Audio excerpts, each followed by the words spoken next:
Hey everyone, it's Kevin here from Focus Astronomy, and welcome to another episode of Starstream.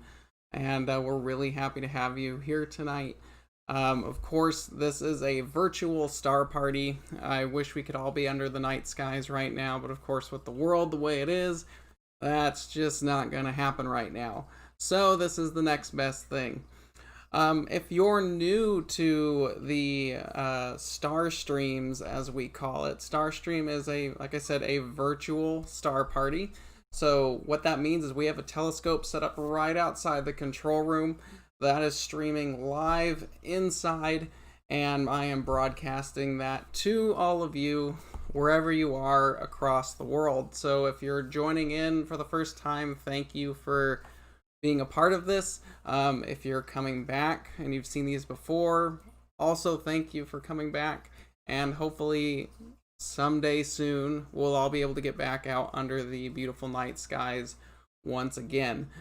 If you haven't met me, my name is Kevin Legore. I'm the director of Focus Astronomy. And I'd like to go just as it gets a little bit darker, because we are based in Arizona. It is dark outside, but we're waiting for it to get just a tad little darker. Problem with the summer months. Just to kind of go over what Focus is and just, some of the stuff we might be doing this evening. Of course, there is a live chat on the side of the window there. If you have any questions, comments, whatever you'd like to do, chat over there. I can see that, so I'll be happy to answer any questions that you might have. And let's get started. So just to give you guys kind of a history of how things are. So, of course, my name is Kevin Legore. I run Focus Astronomy, and Focus has been around since 2011, actually, is how long this program has been around. And the whole purpose of it is really just to make astronomy as interactive as possible. And I do everything that I can, and I've got friends who help me volunteer. We go out and try to make the astronomy the best thing it can be for everyone. Again, we're based in Arizona. Nice dark, clear skies out here. And we were based in LA for a while, but moved back here, and this is where we've been for the last several years, and probably will continue to be for a while. So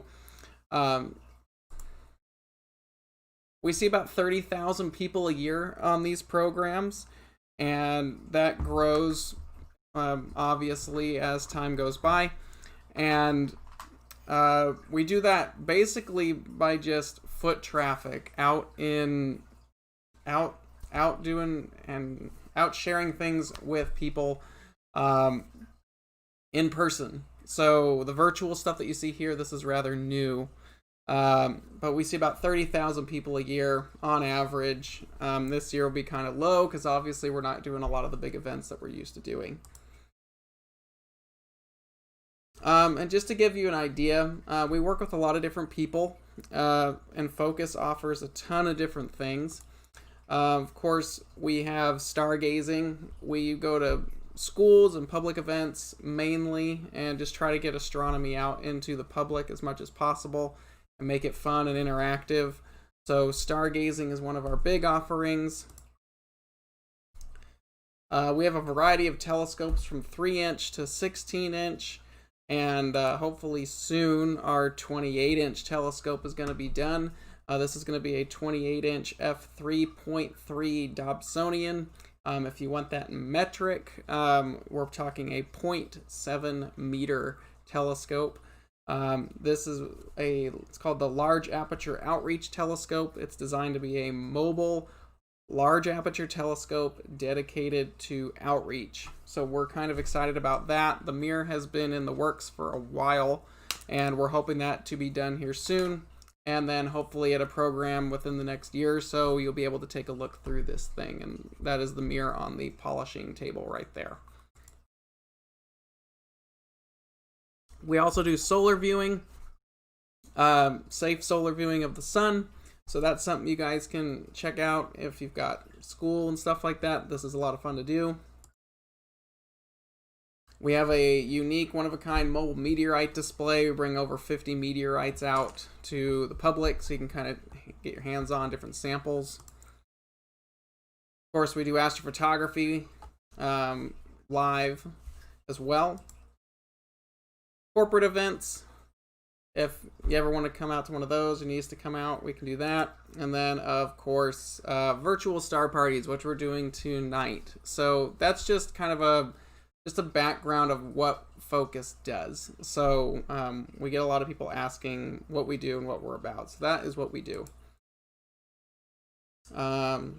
Ignore this slide. So for my techies that are in the audience tonight, this is the telescope that we are using and broadcasting from. We are using our, new to us at least, our Celestron 14-inch Schmidt-Cassegrain, and that is fitted with a Starzona Hyperstar. So we are running at f1.9 tonight. So if you're a photographer, this basically equates to a 675 millimeter f1.9 telephoto lens is what we're using tonight. So that's outside. We have an Optolong L-Enhance filter, and then we're running all of that on a software bisque Paramount. So that is our setup tonight. Joel, we're live streaming with OBS software. It's free. It tends to work really well, so that's what I roll with. Just seems to work. I'm sure there's plenty of other options out there, but that's what's worked well for me. Okay, so that's our equipment list tonight. If you're new to astronomy, which I have people join in, just a basic rundown of what we're talking about tonight. The big terminology that you're going to hear tonight is light year, and that is the distance that light travels in a year, thus the name light year. And that is 6 trillion miles on average, 186,000 miles per second. So you'll hear us talking about light year a lot this evening. That's what that is.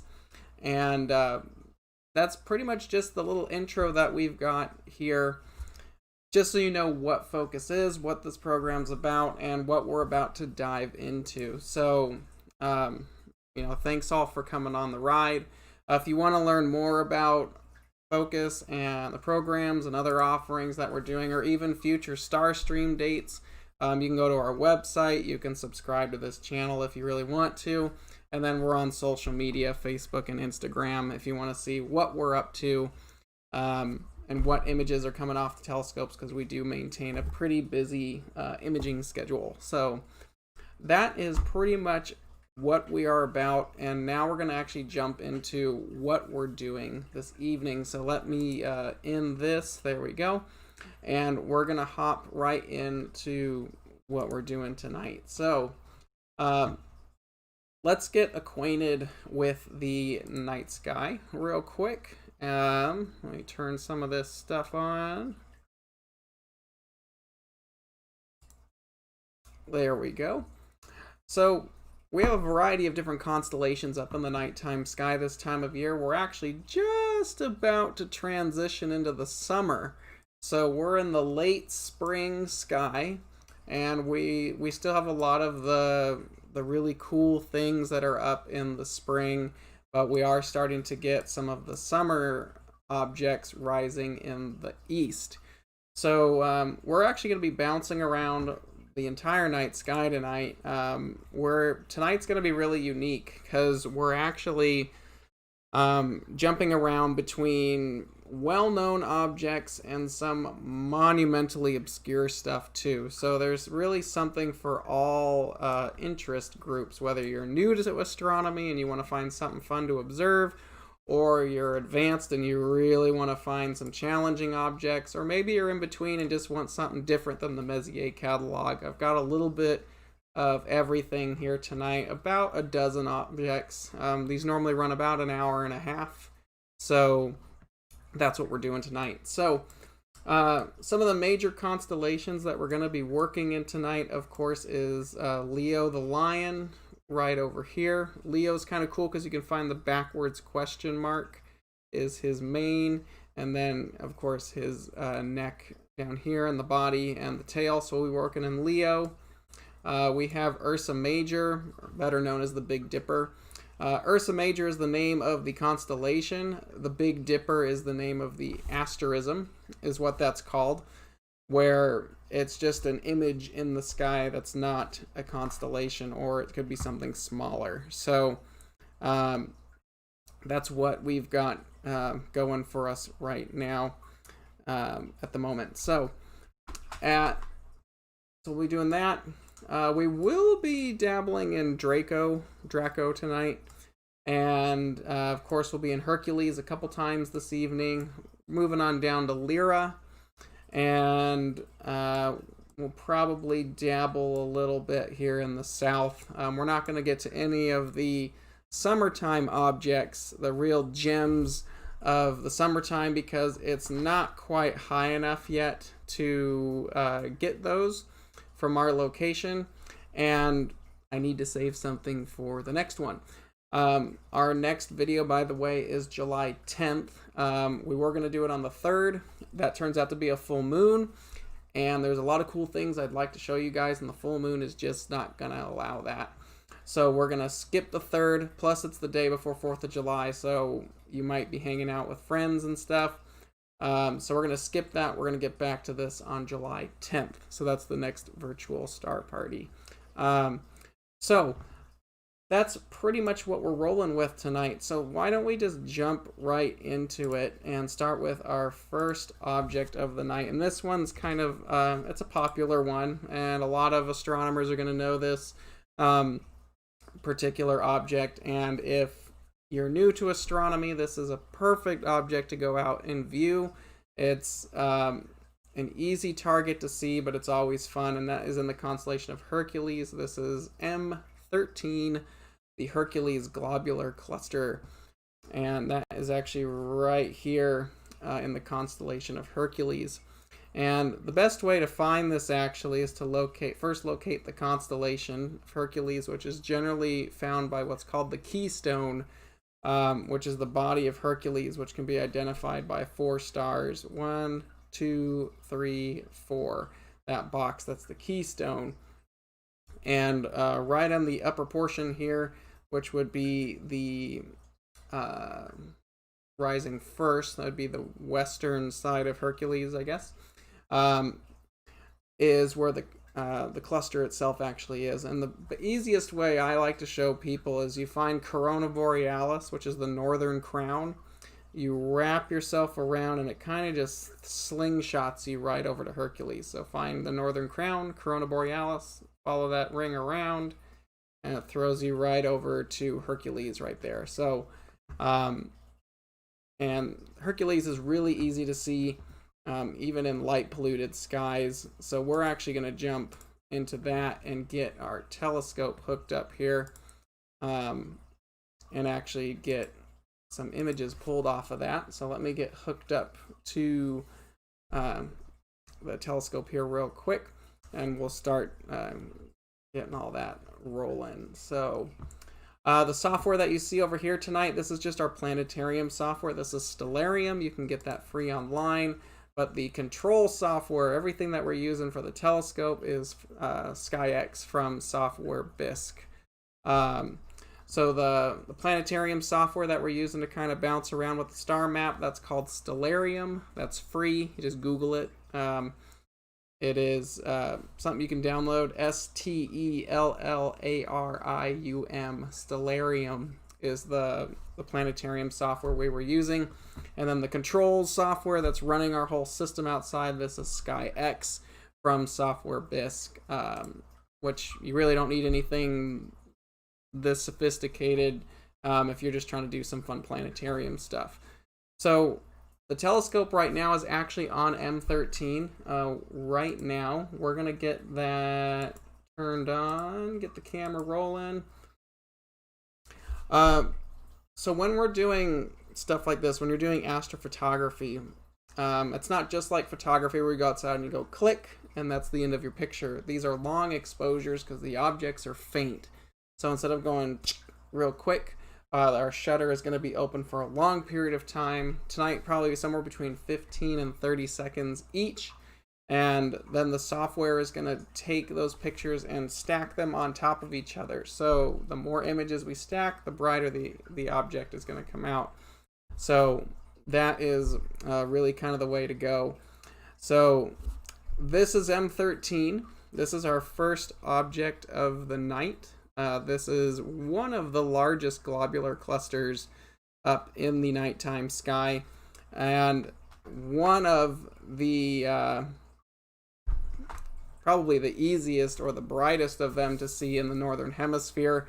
It is only outdone by one other globular cluster, and we'll see if we can get to that one a little bit later. But so this is M13, located in the constellation of Hercules, which we just pointed out.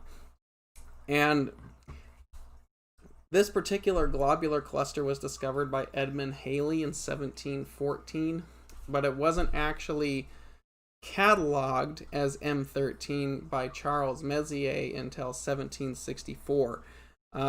If some of you are wondering what M as in Mary stands for, M stands for Messier, or Charles Messier. He was a comet hunter in the 1700s in France, and he was perusing the nighttime sky looking for comets, and he ran across all these little interesting objects. So he documented those so he didn't have to go back over them and think they were a comet. So this is his 13th entry into that catalog, M13. This is a globular cluster. A globular cluster is a dense ball of stars. So there are two types of clusters in the nighttime sky. There are globulars, which are tight balls of stars like what we're seeing here, and there's open clusters, which are more expansive. Open clusters tend to be a sprinkling of stars, where globulars are a dense ball of stars. And M13 is one of the largest ones in the Milky Way. This is about 1 million stars in this cluster, maybe just a hair shy of that, nearly 1 million. And this particular cluster sits about 25,000 light years away from the Earth and spans about 135 light years in diameter. So it is quite a drive to get across that cluster. So if you're going the speed of light, which is 6 trillion miles a year, it would take you 135 years to cross that cluster once. So it's big. So if you ever get a chance, maybe it would take a while to get there. So this is M13. This is a great object to go out and view if you're new to astronomy. It's very bright. In dark skies away from city lights, you can actually see this naked eye. In a pair of binoculars, it looks like a little fuzzball. And the larger the telescope you get, the more resolved it looks like. And when you get to about like an 8-inch telescope or bigger, it starts to look like a pile of sugar on black tablecloth. So just like a big pile of little white dots on this velvet black background. So very cool to see. It's fairly easy to see even in light polluted locations. So if you got yourself a basic little telescope, give this one a try. It rides practically overhead this time of year. So this is a great object to go out and start getting your feet wet with deep sky viewing. And it's fairly easy to find. It'll get you used to star hopping and learning how to locate objects in the sky without the aid of a computer. Or it's a fun one to do astrophotography on because it's very bright and easy to see and doesn't take a lot of exposure time to get. There is obviously a number of little galaxies that sit behind there, so it's kind of a fun one to mess around with because you can also find other objects that are hiding behind that cluster. There's actually a collection of galaxies that are fairly faint that sit around the cluster, but the one you actually see in the bottom right hand corner, that's NGC 6207, is the name of that galaxy, and it's a spiral galaxy, and that sits about 50 million light years away from the Earth. So you've got the cluster, which is 25,000 light years away from the Earth. And then beyond that, down in the right-hand corner here, we have NGC 6207, which is a spiral galaxy about 50 million light years further.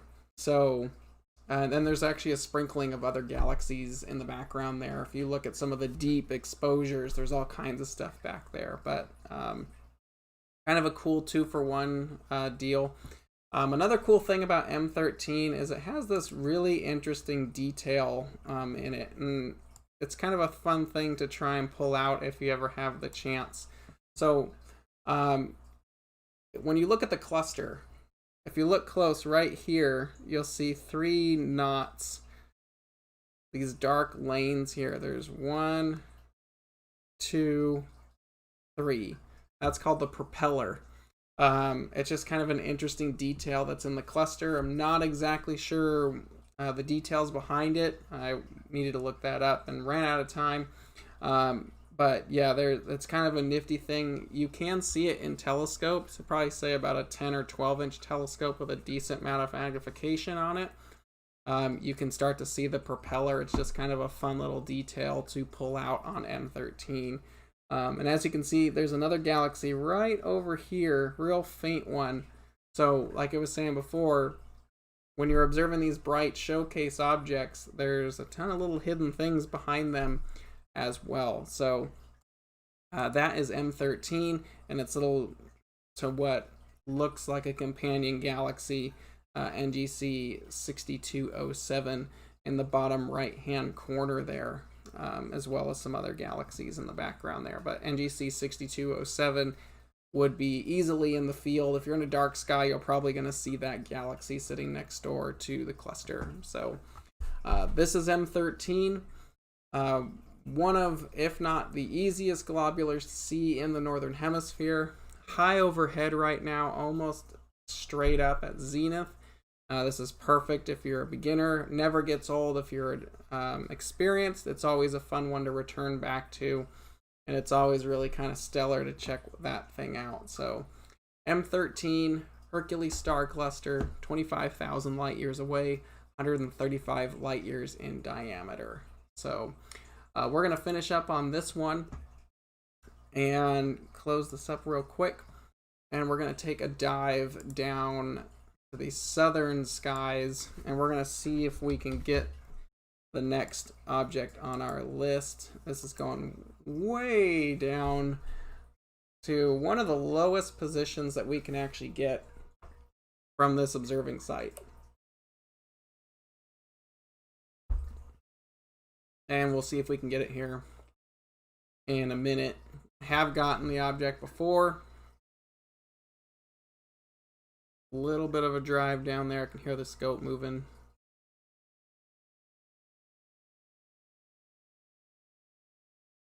Almost there. All right. So we're on another globular cluster. Let's see if we can get it. This sits really low in the horizon.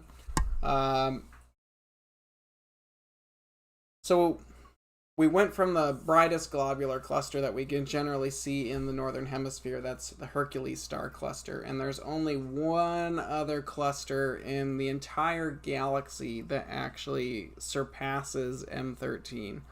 And at least from our position. If we were closer to one, a globular cluster would obviously be more impressive. But from our location, M13 is one of the brightest, and it is only dwarfed by one other, which is this guy right here. This is Omega Centauri in the constellation of Centaurus. This barely breaks the horizon from our observing location. I'm actually surprised I'm able to get it. That's only about 8 degrees above the horizon in the south. For most of the northern latitudes, you won't see it. We're at 33 degrees latitude here in Arizona from our observing site here. And let's see if we can kind of get some contrast here. Because it is low. We're looking into the city lights as well. Omega Centauri is the largest globular cluster in the Milky Way with over 1 million stars. I've seen some say up to 10 million stars. This was identified as a non-stellar object in 1677 by Edmund Halley, but documentation for this cluster has gone back to 150 AD by Roman astronomer Ptolemy. But it was not recognized as a globular cluster or a dense ball of stars until 1826. So this sits about 16,000 light years away from the Earth. It's 150 light years in diameter. Like I said earlier, there are estimates that this cluster contains upwards of 10 million stars. But it's thought that this was actually started as a dwarf galaxy that the Milky Way then consumed many, many years ago, and this is the remnants that we see of that cluster. Now, here in the northern hemisphere, you have to be fairly low latitudes with a good southern horizon to catch this. It is naked eye visible. If you get down to like southern Texas or Hawaii or like the southern tip of Florida, you can start to catch this naked eye. It becomes a lot more visible. It's relatively easy in places like Hawaii. But if you ever get down to the southern hemisphere, this cluster is basically straight up overhead for a lot of people down there. It's kind of their version of M13, only bigger and badder, because it is a lot larger, but it's also a lot closer. So this is Omega Centauri. It's a definitely a stretch of a catch. Here at our latitude, it doesn't get very high. And because of that, it sits down in the muck of the atmosphere. So when you're viewing with a telescope, you generally want to stay higher up in the sky, because as you get closer to the ground, you have a lot of heat and you're looking through a lot of atmosphere. If you imagine, the Earth is a ball. Yes, it's a ball. It's spherical. But if you imagine your telescope here and you're looking out over that sphere, you're looking through a lot of atmosphere. So there's a lot of things that can affect that light.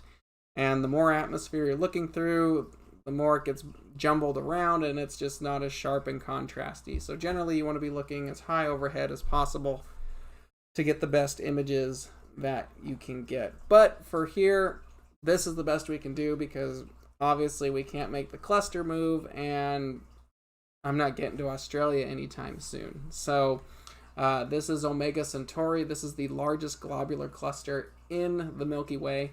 The cool thing about globular clusters is there's about 150 to 200 of them in the Milky Way, and they actually form a halo around the galaxy core. So we did M13. This is Omega, so that's two of that collection. Those are two of the largest globular clusters in the night sky for us to see. So if you ever want to take a look at this, try to get to a clear southern sky. If you can get down to latitudes about like 34 degrees and lower, then you have a shot at seeing this here in the late spring, early summer. This is the time to get it. It doesn't get very high here. But if you really want to get a good look of it, try going to the Hawaiian Islands. If you ever get a chance to go to Texas Star Party, if you're an astronomer, go down there. You can easily see it naked eye. It still doesn't get very high. And then if you want the ultimate experience, just go down to the southern hemisphere where it's big, bright, and easy to see. So once again, this is Omega Centauri, also known as NGC or New General Catalog 5139. This is the largest globular cluster in the night sky, 16,000 light years away, 150 light years in diameter. So that is Omega Centauri. I'm going to stop our exposures here, and we're actually going to have our telescope flip over to almost the complete opposite side of the sky at this point. So, like I said earlier, we're kind of bouncing around between popular targets and off the beaten path targets to some targets that are just going to be stupidly obscure and maybe a little bit of a stretch to actually see tonight. So we'll try it. So I've got some other objects later on the list that are going to be fairly hard to see on a good night. We do have fires, wildfires that are maybe they're less than 30 miles from here, and the winds have shifted and we're blowing smoke over our viewing area. They seem to have cleared right now, but there's probably still some stuff up there, so that might affect our seeing conditions for the evening. So we're on our next target here, and we're going to move into some of the more off the beaten path objects here real quick. And this one's actually pretty cool. If you ever get a chance to get out to a darker location and see it, we're in the constellation of Virgo. And while it's doing that, I can pull this up real quick just to show you where we are at. Pop this in real quick. Alright, so here's Virgo. We're up almost in the Coma Berenices area, just off the tail of Leo a little bit. So this is the northern portion of Virgo is where we're sitting in, and this is NGC 4762, which is also known as the Paper Kite Galaxy. This is an NGC galaxy, NGC 4672, constellation Virgo. This is 58 million light years away from the Earth and spans about 135,000 light years in diameter. And this is a edge-on galaxy. It's actually a lenticular galaxy. This particular galaxy, they've actually found is pretty much done with its star forming regions. So it's actually midway between an irregular or kind of this diffuse galaxy and a spiral galaxy. That's what a lenticular galaxy is. It's kind of a hybrid of two types. And this is actually, it does sit in Virgo, and there's a lot of galaxies in this. And let me just look up this one just below it. I should have documented this earlier, but let's just run over there real quick and see what its companion is there. NGC 4754 is this guy down here, but we're actually looking at this guy. This is the Paper Kite Galaxy. Zoom in here real quick. There we go. Perfect. And then, just so we know what we're talking about, I can pop my little square up here real quick so you guys can see exactly what I'm talking about here. So right there in the middle, this is the Paper Kite Galaxy, NGC 4762. And it is an edge-on galaxy, to be more precise. It's called a lenticular galaxy just because it does actually have some diffuse edges coming off of it. It's not just this thin little thing. There's a lot more to it when you take some longer exposures. I don't think I have the shots from last night of this galaxy processed quite yet, but it is a very cool galaxy to see. You're probably going to need about a 10 or 12 inch telescope to really get the most out of this. Obviously bigger is better to resolve stuff like this. But this is a cool off the beaten path one. If you want to check it out sometime, this would be one I would recommend busting out the scope and really trying to hunt down from a nice dark sky location. So again, NGC 4762, the Paper Kite Galaxy. I'll write this down here just so people understand what I'm talking about, in case you want to try it for yourself. So that is the Paper Kite Galaxy, and that is a edge-on galaxy in the constellation of Virgo, about 58 million light years away from the Earth. So kind of a very neat little galaxy. There is a bunch of other extra ones in the background there, but definitely want to give a try from dark skies if you want to get away from the Messier objects. those are generally the easiest ones. Once you've done the Messier catalog and you want to start diving off further into the deep end, there's a bunch of stuff out there, especially in Virgo, that you can go check out.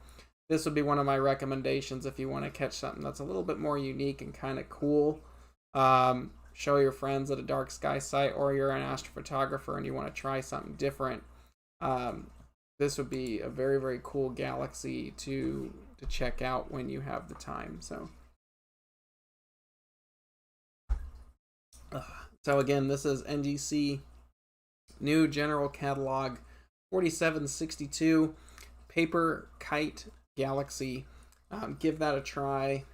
Tell your friends. But yeah, go out, explore, and see if you can find what's hiding out there in the dark, because there are some really, really cool objects, this being one of them. So go out, give it a shot, and see what you can see out there.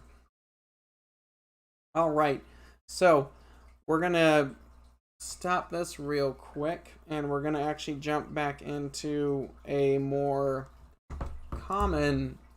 We're gonna jump back into the Messier catalog. Let me take the square out here, but we're gonna get down to one that you don't hear about all that often, too much, which is unfortunate because it's actually kind of cool. So we're going to send the telescope down there real quick, and I'm going to flip into here just to show you guys where we're going. So we're going to go down south here to M83. M83 is actually in the constellation of Hydra. Probably right on the border there of Centaurus and Hydra, actually. Let's see. Can we put the borders up here? There's probably a way to do it, but who cares? So M83 is what we're looking at. So let's get the telescope, should already be on it. Real quick, jump back the camera and start the exposure. So like I said before, this is M83. This is in the constellation of Hydra, the water snake. This was discovered in 1752 by Nicolas Louis de Lasalle. I probably butchered the last name, but this was discovered in the Cape of Good Hope in South Africa. It wasn't until 1781 that Charles Messier added it to his catalog. So get this up here real quick. So there it is right there. It's going to be kind of faint because we are shooting into the southern part of the sky. There's a lot of light pollution in there, and it's rather low from this location. This is about 15 million light years away from the Earth, which is actually pretty close, considering some other galaxies. But it's just less than half the size of the Milky Way. It's only about 40,000 light years edge to edge. So this will start to come out more as the camera starts to expose more, but you can start to see some of the spirals. This particular type of galaxy, it is a spiral galaxy. It's a face-on spiral, which means we're not looking at the edge like the paper kite galaxy, how we're looking edge on. We're looking face-on, so you're getting the whole face there, as you can see here. But this is known as a grand design spiral galaxy. These generally mean they have well-defined arms, which when you see images of this from Hubble and more of the advanced images there, they really are quite detailed. M83 has a high level of star formation, which can actually be seen, if we look close here real quick, you can kind of see all these little bright clumps in the arms there. Those are called H2 regions. They're hydrogen-rich areas kind of scattered through the arms, and those are star-forming regions, which are condensing down, forming new stars in those areas. So M83 has a lot going on there. Even though it's half the size of the Milky Way, there's a lot of star-forming regions. They think there's about 3,000 star clusters inside of this galaxy. So pretty neat to actually see it. And this is actually moving away from us because everything's expanding. And and this is moving at about 318 miles per second away from us at the moment. So if you want to see this with a telescope, you're going to need darker skies. It has a fairly low surface brightness, which can really make it difficult in light polluted areas to catch it. The only real reason we're able to get it right now is we've got a fairly sensitive imaging system on it, and we have a light pollution filter in the optical path that's kind of cutting it down. And even with that, you can see we're still getting a lot of glow in the image there, so it's still getting washed out. So we want to get longer exposures or get to darker skies, and then you'd have a chance to actually see it in like a telescope around 6-inch in aperture, 150 millimeter telescope. That's what you would actually need to see something like this. So this is M83, which is called the Southern Pinwheel. This is the southernmost galaxy in the Messier catalog. So M83, there is no other galaxy in that catalog that sits lower in the south than this one does. So something pretty neat to see. It kind of gets forgotten down there. We're not far from the Sombrero galaxy, which gets a lot of visibility because it's fairly bright and easy to see.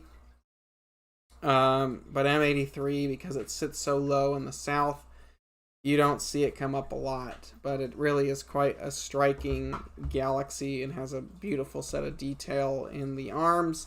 If you have a chance to go out and definitely experience that galaxy. So something kind of cool to see. So again, that's M83, 15 million light years away, and about 40,000 light years in diameter. So definitely something to go check out if you want to get away from some of the more basic targets. So that is what we are on right now. All right. So continuing on, we're going to hit a couple fan favorites here in a minute, just because I'm kind of bouncing back and forth between fun off the beaten path as well as common ones that some of the beginners might like to look at, but those who've been doing this for a while love to stop and take a look at as well. Let me close this up real quick and flip over to our next target. This one's going to be a rather popular one, and if you're into astronomy, you've done this one a bajillion times. If you've ever been out to one of our events, you've seen this before.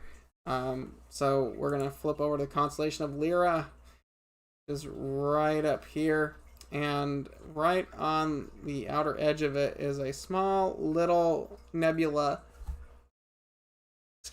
known as M57, or the Ring Nebula. And this one is really easy to see in even a 6-inch telescope, but it's a fun one to hunt down because it is small. So it is a little bit of a challenge. I remember hunting this down with my 6-inch telescope, and it's a lot of fun to finally get to see it when you're new, and that excitement of catching that. So really kind of a neat object to see. So that is M57, the Ring Nebula, and let's actually look at it now. And let me get the camera here going. Seems like my electronics are giving me a little bit of a fit. So let me get the computer system going here real quick. Let's see if it'll listen to me.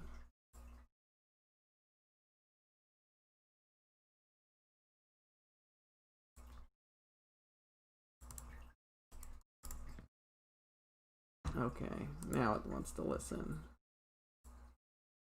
Oops.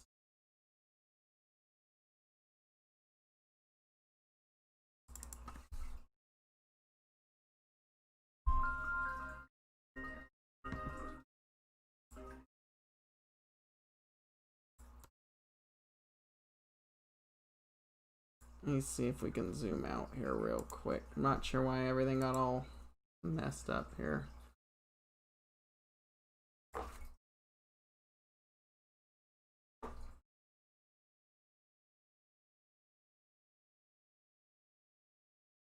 There we go.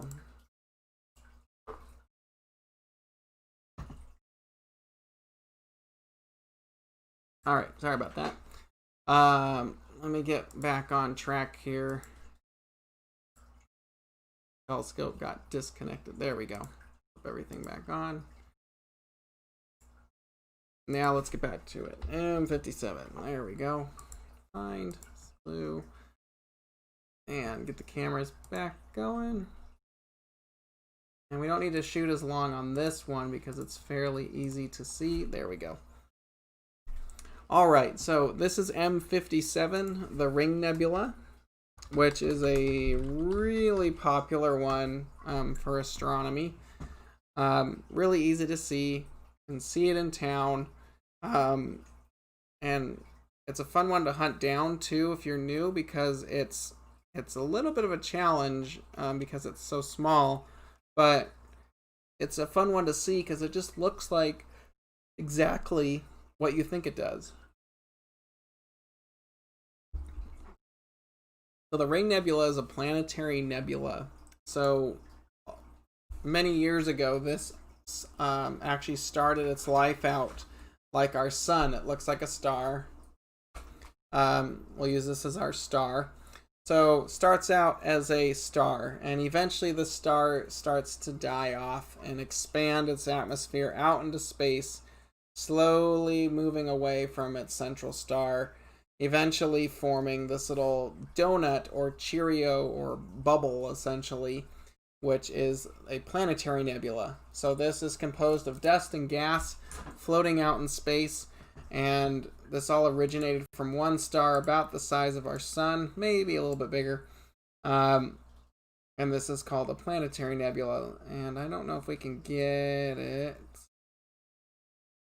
Maybe not with this configuration of the telescope. But in the middle of that nebula is a small star. And that is the original core or leftovers of the star that formed that nebula. And that is known as a white dwarf. So as the star ages, it sheds off its outer layer like we just saw.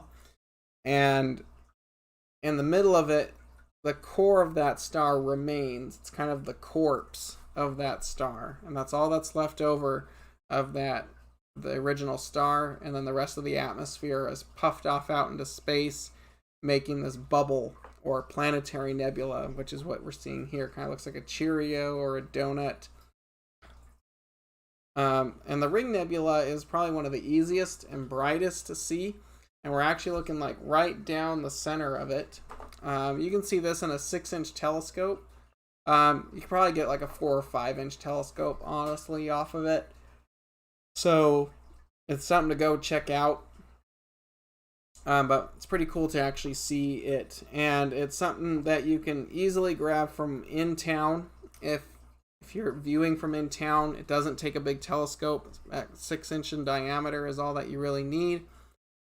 But if you want to see the detail or that central star is fairly faint. You're going to need very dark skies and a telescope of about 15-inch, preferably bigger than 15, probably more about 18 to 20 to make it easier to see the central star. The central star is relatively faint. So, but the Ring Nebula is really easy to see. You can do it in town. Real basic optics to see it. There we go, right there.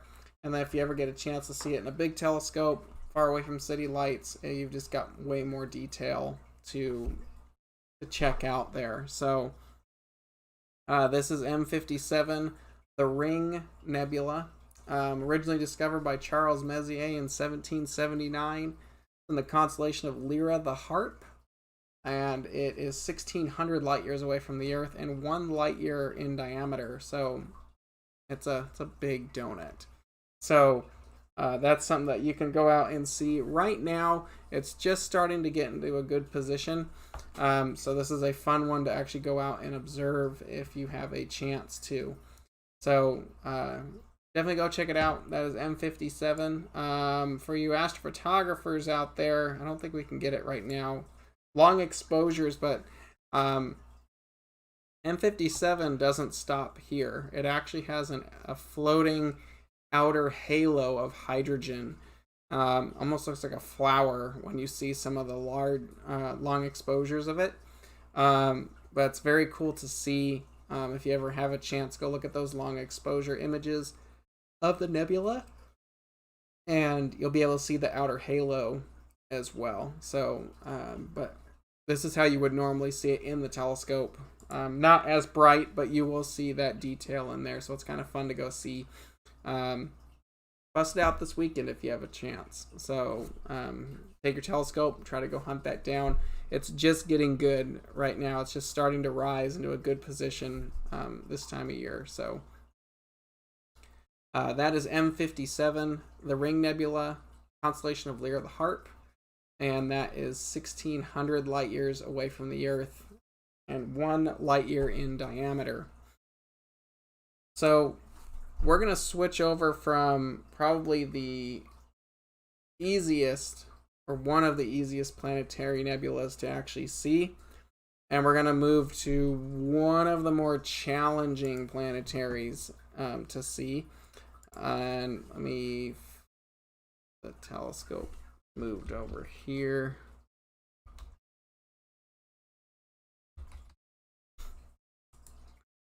I'm going to go find it. Oh, hold on. There we go.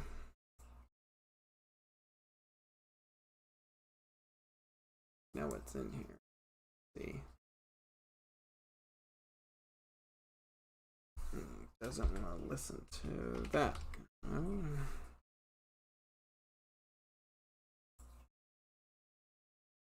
So our next target, which is actually a planetary nebula up in Hercules, is actually what we're looking at.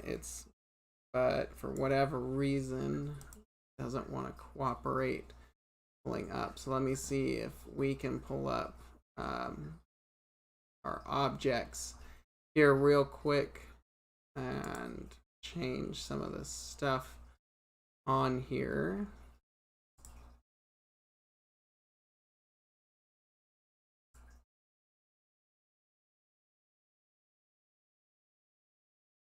The SkyX, what we're using right now, this is SkyX Pro. It has a bundle of different things that you can actually turn on and off and see all kinds of stuff in there. And I have this on multiple computers. I don't have them all matched up with everything on there, so not everything is showing as it should. So see if I can, there we go.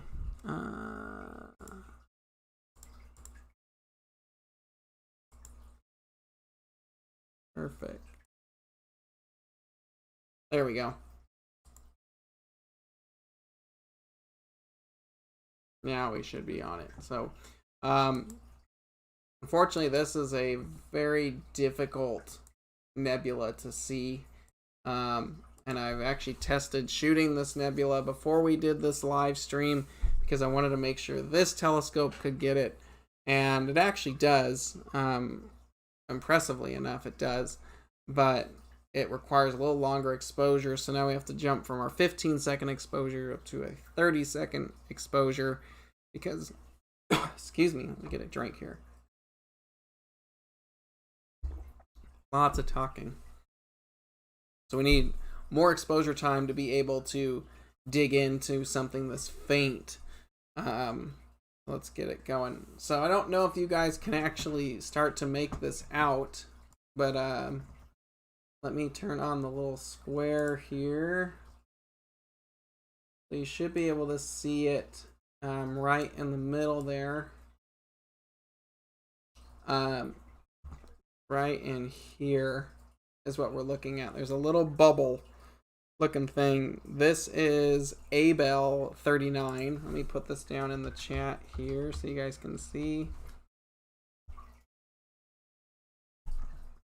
Abell 39 is the name of this nebula, and it is a challenge to see this thing.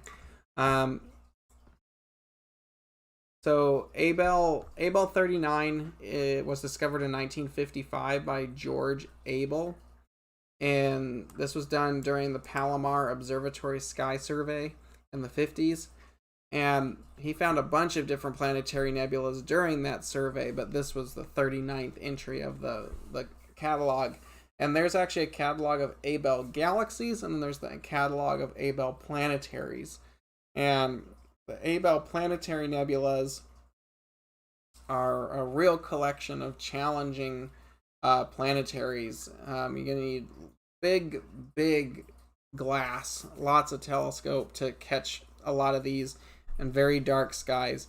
So this works in the exact same way the Ring Nebula did. Star died, shedded off its outer layers into space, and formed this little sphere around it. And then this one, you can actually see the central star right in the middle there. That is the white dwarf that we can see, but the planetary itself is rather faint.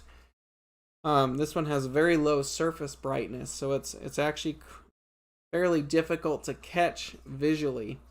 I've actually seen this in a 20-inch telescope from dark skies, and you have to make sure you go slowly over the star field, or else you're gonna whiz past it because it looks like a ghost. It's very faint. Generally, you want something that's probably 15 to 16 inch or bigger in aperture to actually catch it. Obviously, photographically, it's a lot easier, but filters like an oxygen 3 filter, which shows double ionized oxygen, which this one happens to have a lot of, or a UHC filter can be really helpful to pop it out, but it is still going to be a challenge to see. So this is the constellation of Hercules, 6,800 light years away from the Earth and 2.5 light years in diameter. So this has been expanding for a while now, and definitely one, if you're really serious about planetary nebulas, or you have a friend who has a big telescope and you want to see something that's just really kind of off the beaten path, Abell 39 is really kind of a fun one.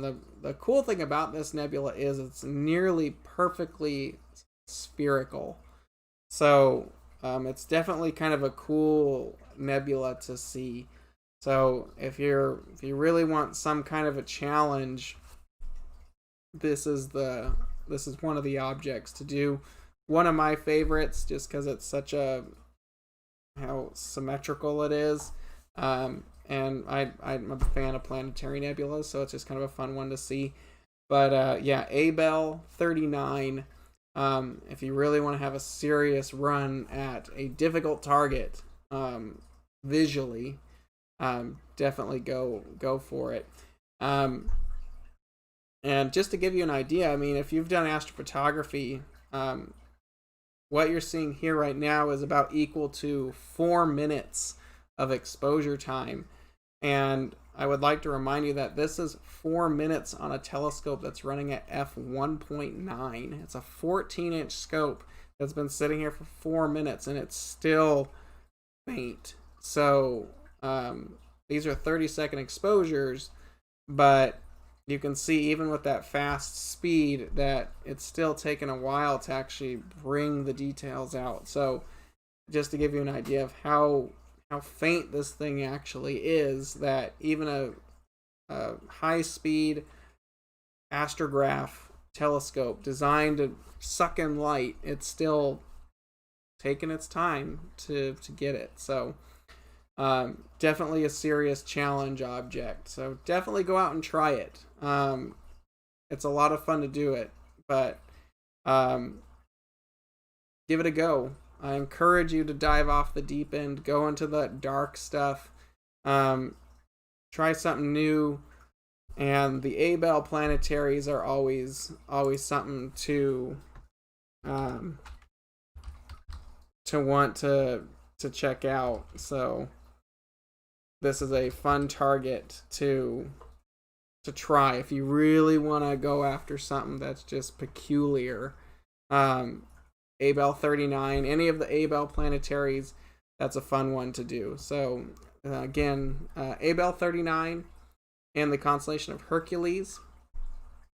And this is 6,800 light years away and about 2.5 light years in diameter. So give that one a try. One of my favorite planetaries, just because it's such a difficult one to get. Once you've done it before, it gets easier, but it's not something that you're going to do in town. This requires serious time under dark skies. So give it a whirl when you have a chance. Okay, we're going to keep going with the weird and obscure targets now. And we're going to head off to another, this is actually a collection of galaxies. We're going to send the telescope over there.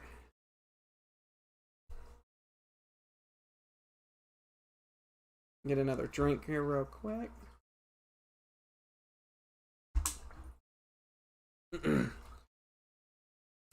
Now probably the next, we're not far from wrapping up actually, but we've got 4 more targets to go, and 3 of them are gonna get more difficult.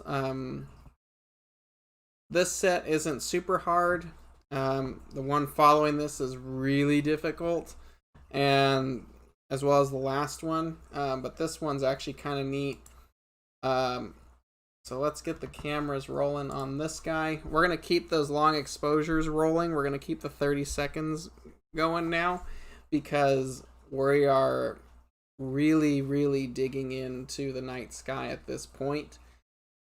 And this is a really interesting collection of galaxies that we're going to get right here.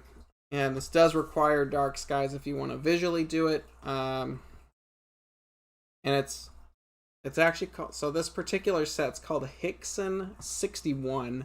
Let me type this down here so you guys know what we're talking about. This is a Hickson 61 is what we're looking at right here in the center. I think my box is still up. Yep. Right there, right in the middle of the box there, is called Hickson 61, also known as the box, which is funny because we have a box within a box. So if you look close here, there's what looks like a box. There's actually 4 galaxies right here, and they actually form what would be a box. So again, this is called Hickson 61. The box, it's actually made up of 4 NGC galaxies. Let me see if I can get this right here. NGC 4173, and then the other ones are 4169, 4174, and 4175, all NGCs. I'll type that down here real quick so everyone can see. And if you want to go out and take a look at it, you know what to type in or hunt down if you felt the need. There we go. So this is called the box. Now, the one right here, the faintest one actually, that's actually the closest one. This is NGC 4173. That's only 50 million light years away from the Earth. All the other ones, the other 3 out here, are 170 million light years away from the Earth. So this really has nothing to do with them being in this image of a box. It just all has to do with perspective. So this guy right here, the larger of the 4, is actually a foreground by almost 100, just over 100 million light years closer to us, where the other 3 sit quite a ways back. So it just happens to work out that it's it looks like a box. So definitely something cool to see. This does require dark skies. You probably want at least a 12-inch to see this when you're digging out galaxies like this. But it's a lot of these cool galaxy clusters are something that do require a bit more aperture to catch and a careful eye. So this is called Hickson 61. It's composed of 4 galaxies: NGC 4173, 4169, 4174, and 4175. All of those are in the constellation of Coma Berenices. And you should be able to catch this in dark skies with a 10 or 12-inch telescope. Probably moderate magnification on that. But is not something that you can do in the backyard unless you've just got a killer backyard. In that case, I'm not sure why you're even watching this, because you could go see it. But this is basically a visual cluster of galaxies, which you can, there we go, right in the middle there. So once again, before we finish this one up, this is called Hickson 61. I typed that down in the chat. Composed of 4 individual NGC galaxies. And it's also called The Box. If you want to go, definitely check those out. So kind of neat. If you look close throughout the rest of the image there, you'll notice a bunch of other little fuzzies sitting back there. Those are all galaxies as well, because we are not far from Virgo. There is a ton of galaxies in this part of the sky, so definitely a cool one to go check out and explore when you have a chance, kind of off the beaten path. So that wraps up this one. Let me take the box off of the box. I'm going to stop my exposures here real quick.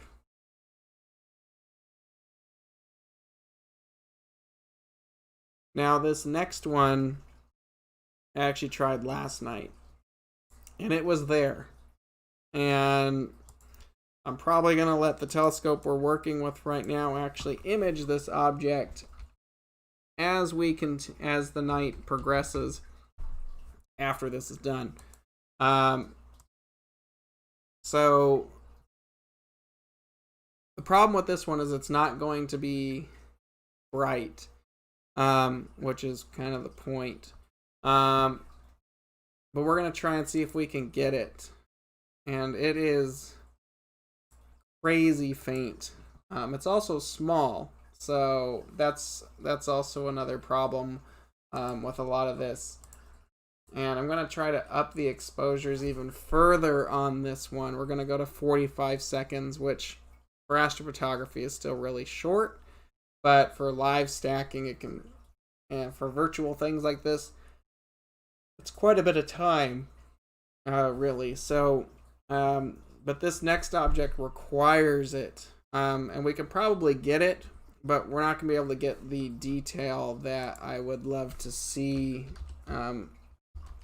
in this. But I'll pull this up and try and get an image from, obviously, the Hubble Space Telescope of it, because that's going to look a lot better than what our telescope can produce. But it's something to check out. So let's see, get jumbled around here.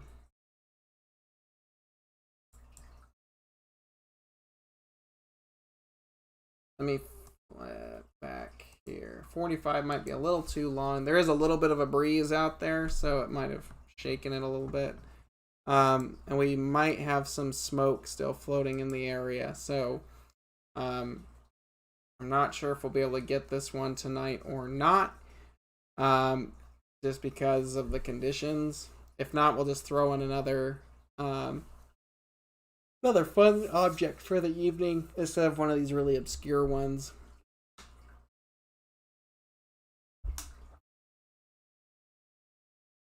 See if it pulls up a little sharper now.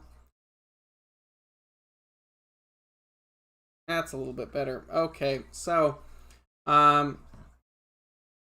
like I said, this one's actually really quite difficult to see, and I think I can actually see it in there. Let me double check that we're, yeah, okay. So it's probably really difficult to see. I know it's quite a bit of a stretch to see, but it's right here. You can see where my cursor is floating right in there. There's a very faint little fuzz. And of course it's faint. This is 613 million light years away from Earth. We're just under a quarter of a billion light years away from the Earth right there. Let me see if we can wait for the camera to load the next image. And we're going to try to stretch this out. So what you can see right there is this little tiny dot. And there is more to it. Let me put my square on this.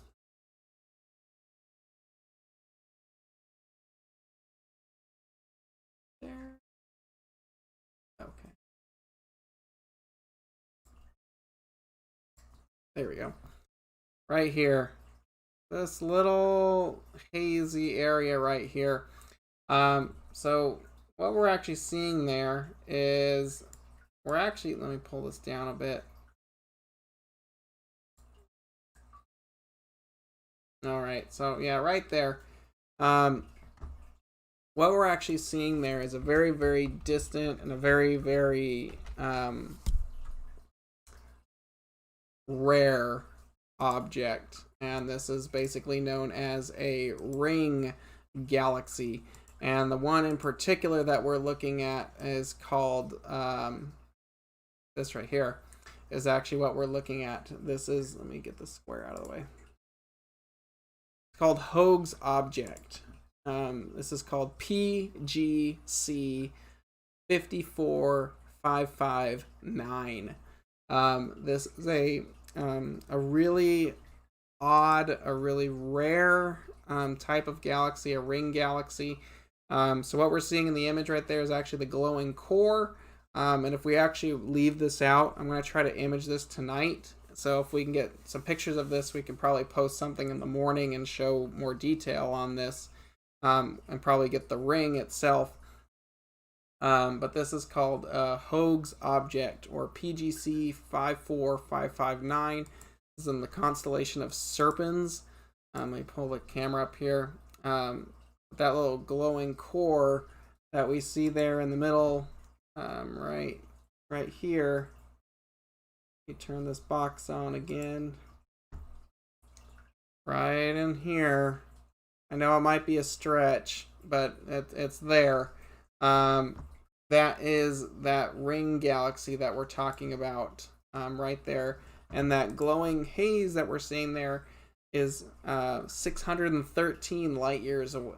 I'm sorry, 613 million light years. It's 100,000 light years in diameter as well. And this was discovered by Art Hoag in 1950. Now, studies with the Hubble Space Telescope and other observatories suggest that this galaxy contains about 8 billion stars.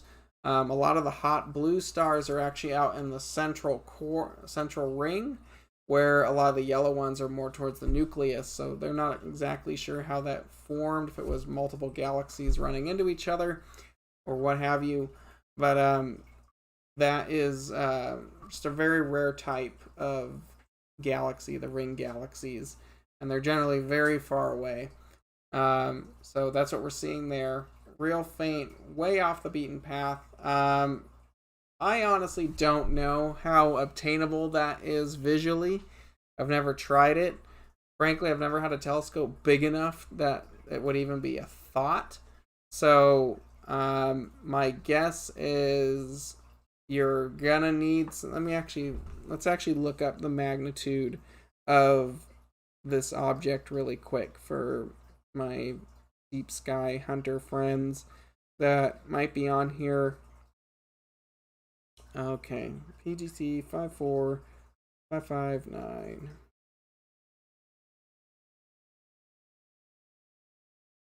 Okay, so it's about magnitude 15. So the human eye under a dark sky at best can see down to 7, magnitude 7. A 16-inch telescope limits at about magnitude 15.5. Limit at that point. This particular thing is probably doable in a 20-inch telescope under ideal conditions.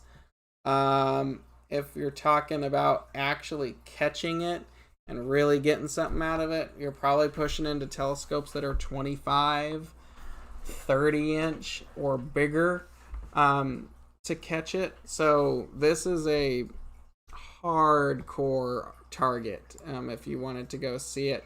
Astrophotography wise though, someone actually just posted something this morning on one of the popular astronomy forum websites. They posted a nice picture using a 5-inch refractor. So astrophotography can actually get it. Magnitude 15 isn't that difficult. This particular telescope that we're using tonight can get down to magnitude 17.5 fairly quickly. And with processing, we could probably get a little bit more out of that. But yeah, that little haze that we're seeing in the middle, that is the core of the ring galaxy or Hoag's object.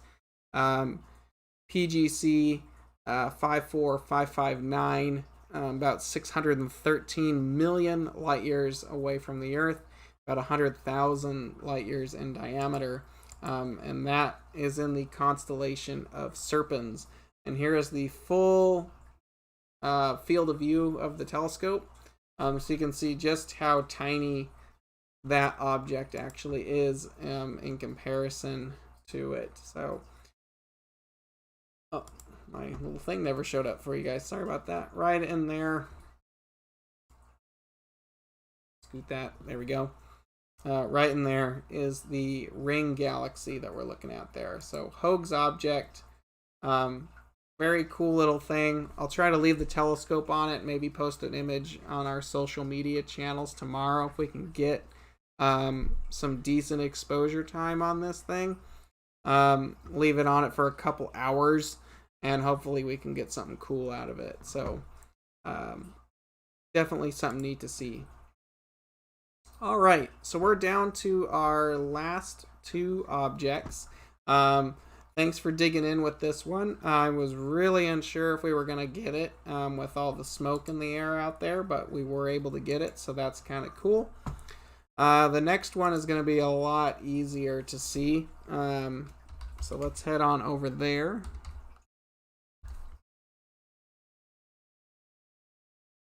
And this next galaxy is actually what we're going to, is in the constellation of Draco, the dragon.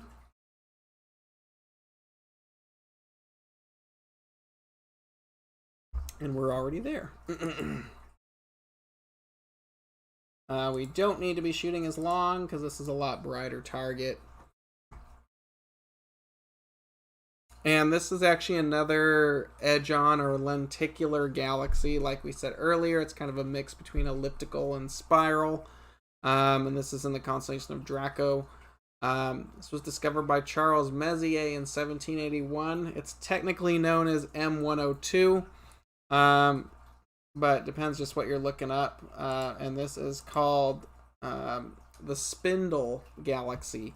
So this is NGC 5866 Spindle galaxy, just for everyone in the chat to see. There we go.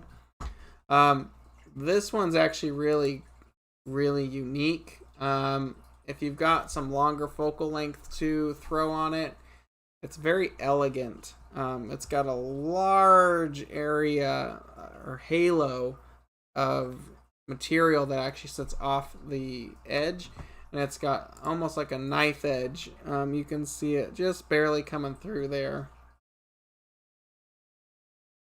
Barely coming through there. It has like this knife edge dust band so that you can actually see. So this is Messier 102 NGC or NGC 5866, the Spindle galaxy.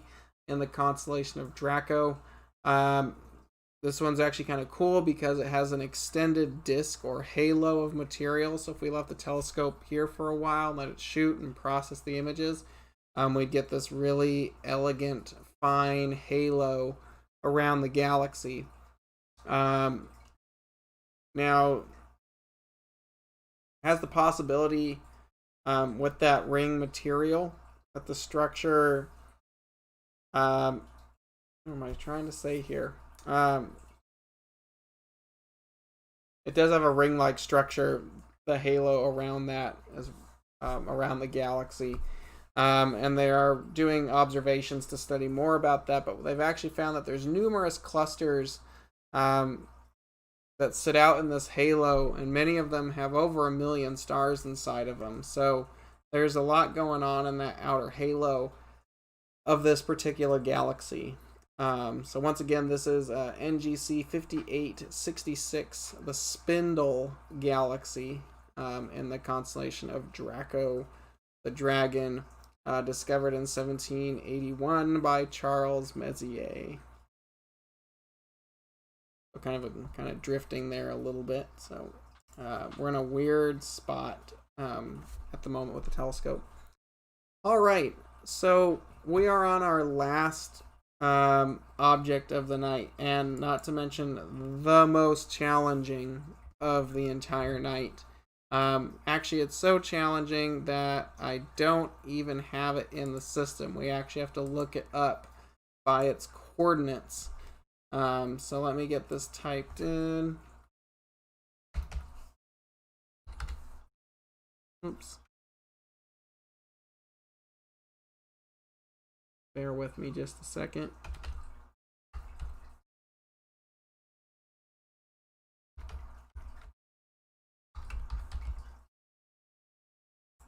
Okay.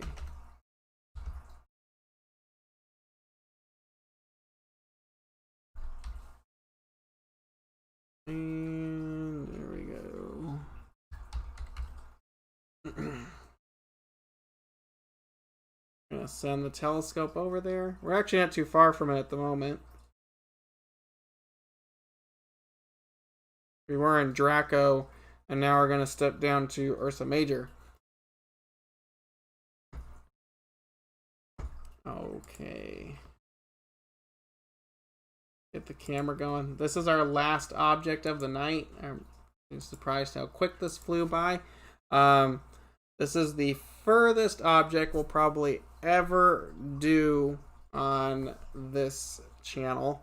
So we're going to see how well this comes out. This is really almost one of the reasons why we have the 14-inch telescope running tonight, because I needed resolution to catch it. So let me get this up real quick. Okay, we'll try to find it.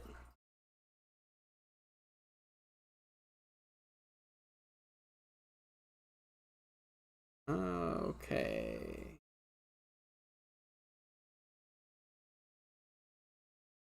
Okay, so almost in the frame, but we're gonna have to zoom in.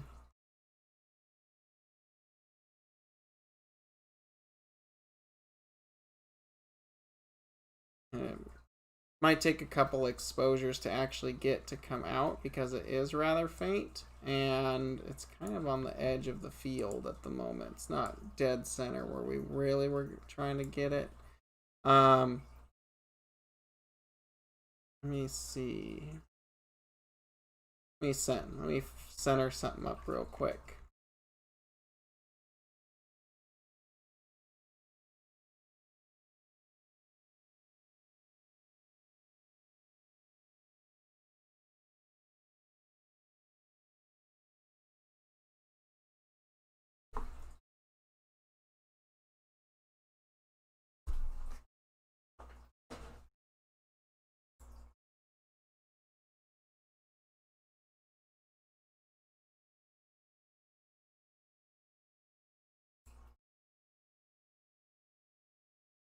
Okay. Trying to get more centered on this real quick, because it's so faint that we really want to get this right in the middle so we know what we are looking at.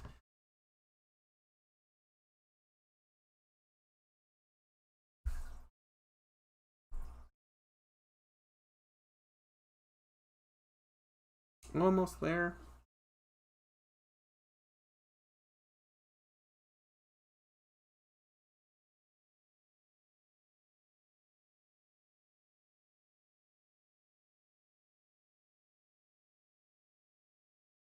Okay, that's better.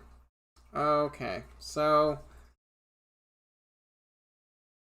this one we're going to have to wait a couple exposures to come out. So what we're actually looking here is the furthest object that we could probably do ever with this telescope and what we're doing tonight. We're not in a good part of the sky. It's not as dark in here as it was last night either, so I'm kind of wondering if there's some haze up there. Like I said, we have a lot of smoke in the air, so we might not be able to get it. We're actually looking right in here for our light source. Try to stretch this real quick. But it looks like there's a lot of, wherever the telescope is currently sitting, I think we're in a cloud or something, because this galaxy should be a lot easier to see. But anyway, what we're looking for, we're seeing these three stars. Pop this out. Let me get my square out of the way. Sorry about that. There we go. 3 stars. 1, 2, 3. And then there's actually a little source of light right here. It should be easier to see, but I think because we have the smoke and stuff up in the sky right now, it's kind of being a hindrance.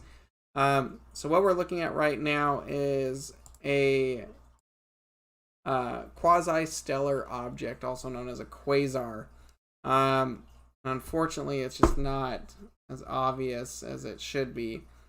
But this is the furthest thing in the nighttime sky that we can actually catch. This is 8.7 billion with a B light years away. And unfortunately, you can kind of see it there. Really kind of a stretch, but it's starting to come out. Right in here, there's a small section of light that we're trying to get. Right in here. Should be easier to see. This is called the twin quasar in Ursa Major. And what's really kind of neat about this particular thing is it's actually one source of light. So 8.7 billion light years away, there is a quasar. A quasar is an active galaxy nucleus, which means the core of that little galaxy that this thing is in is a black hole that's actively feeding on material from that galaxy. Now, what's interesting is the reason why they call it the twin quasar is there's 2 points of light from our perspective here on Earth, and that has to do with gravitational lensing. So there's a foreground galaxy known as YGKOW-G1. That's a foreground galaxy that's actually moved in front of it. And what you're seeing is one light source, that light coming from the quasar, 8.7 billion light years away, coming through. It's hitting and having to go through this galaxy that's in front of it. And because of that, it is warping or bending the light. So it's actually starting to make it look like 2 points of light. I'm really trying hard to pull this out. It's right there, but there's got to be some kind of haze in this part of the sky, because this is not. Well, let me see if we can restart this real quick and see if we can go better, because that's 3.5 minutes. It should be a lot better than that. It should be at least noticeable. This galaxy right here that's right next door should be a lot brighter, and this should all be a lot darker. But we're in a part of the sky where we've actually had a lot of smoke from the forest fires coming through, so it's probably not best to even be attempting such an object. But I really wanted to get this to show you guys. You can kind of see it right there, but it should be a lot brighter. I don't know that yeah, this isn't going to work. So there's got to be some kind of haze or smoke in this part of the sky. So we'll try to do this another time. I just want to see if I can pull something out. Oops, too much.